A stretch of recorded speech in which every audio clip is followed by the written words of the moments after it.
Hello, it's me Rahila. ഇന്ന് എനിക്ക് 5 bridal വർക്കാണ് കേട്ടോ വരുന്നത്. അപ്പോൾ നമുക്ക് 5 ബ്രൈഡൽ വർക്കിൻ്റെയും കംപ്ലീറ്റ് ലുക്കൊന്ന് കണ്ടു നോക്കാം. ഞാൻ രാവിലെ ഒരു 5 മണിയായപ്പോഴാണ് ഇത് ഇന്നത്തെ ഒരു ബ്രൈഡിൻ്റെ സാരിയാണ്. ഞാൻ തലേന്ന് തന്നെ സെറ്റാക്കി വെച്ചതായിരുന്നു. ഹസ്ബൻഡിൻ്റെ കൂടെയാണ് ഞാൻ ഡെയിലി വർക്കിന് പോകാറുള്ളത്.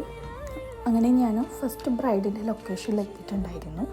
ഫസ്റ്റ് ബ്രൈഡിൻ്റെ ഫേസ് ഞാനിവിടെ ഹൈഡാക്കാം കേട്ടോ, കാരണം അവർക്ക് പബ്ലിഷ് ചെയ്യാൻ ഇൻട്രസ്റ്റ് ഇല്ല എന്ന് പറഞ്ഞു.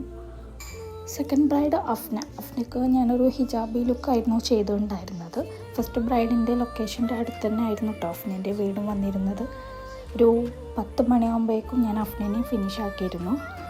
തേർഡ് ബ്രൈഡ് തെസ്നീമൻ്റെ നിക്കാഹ് ലുക്കാണ് ഇത്. നാളെ നമുക്കിനി വെഡ്ഡിങ് ലുക്കും ചെയ്യാനുണ്ട്. തെസ്നീമ നിക്കാഹിന് വേണ്ടിയിട്ട് ഒരു ബാർബി ഗൗൺ ഡ്രസ്സായിരുന്നു ചൂസ് ചെയ്തിട്ടുണ്ടായിരുന്നത്. അതും നൈറ്റ് ഫങ്ഷൻ ആയിരുന്നു. അതുകൊണ്ട് തന്നെ ഞാനൊരു ഗ്ലോയി മേക്കപ്പ് ആയിരുന്നു തെസ്നീമക്ക് കൊടുത്തിട്ടുണ്ടായിരുന്നത്. തെസ്നീമ മേക്കപ്പ് ലുക്ക് ചെയ്യാൻ വേണ്ടിയിട്ട് എൻ്റെ വീട്ടിലേക്ക് വരായിരുന്നു ചെയ്തിട്ടുണ്ടായിരുന്നത്, കാരണം നമുക്ക് ടൈമിൻ്റെ ചെറിയൊരു ഇഷ്യൂ ഉണ്ടായിരുന്നു.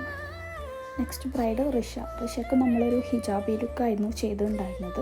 ഋഷയ്ക്കും നമുക്ക് നാളെ വെഡ്ഡിങ് ലുക്ക് ചെയ്യാനുണ്ട്. ഋഷയുടെ മെഹന്തി ലുക്കാണിത്. 4 വർക്ക് കംപ്ലീറ്റ് ചെയ്തു. ഇനി നമുക്ക് 5th ബ്രൈഡിൻ്റെ ലൊക്കേഷനിലേക്ക് 1 hour ട്രാവലിംഗ് ചെയ്തിട്ട് വേണം നമുക്ക് അവിടെ എത്താൻ. 4 വർക്കും കംപ്ലീറ്റ് ആയപ്പോഴേക്കും 3 മണി ആയിട്ടുണ്ടായിരുന്നു. അതിനിടയ്ക്ക് ഫുഡ് കഴിച്ചിട്ടുണ്ടായിരുന്നില്ല. ഫുഡ് നമ്മൾ പുറത്ത് നിന്ന് വാങ്ങിച്ചിട്ട് പോണ വഴിക്ക് കാറിൽ ഇരുന്നിട്ടാണ് ഞാൻ ഫുഡ് കഴിച്ചത്. 5th ബ്രൈഡിൻ്റെ ഫൈനൽ ലുക്കാണിത്. ബ്രൈഡ് നെയിം സുഹൈല നമ്മളെ മെഹന്തി നൈറ്റ് മാത്രമേ ഏൽപ്പിച്ചിട്ടുണ്ടായിരുന്നുള്ളൂ. അപ്പോൾ 5 ബ്രൈഡിൻ്റെയും കംപ്ലീറ്റ് ലുക്ക് ഞാനിവിടെ കാണിച്ചിട്ടുണ്ട്. ഏത് ബ്രൈഡാണ് നിങ്ങൾക്ക് ഏറ്റവും കൂടുതൽ ഇഷ്ടമായിട്ടുള്ളത് എന്നുള്ളത് നിങ്ങൾ കമൻറ്റ് ചെയ്യണം കേട്ടോ.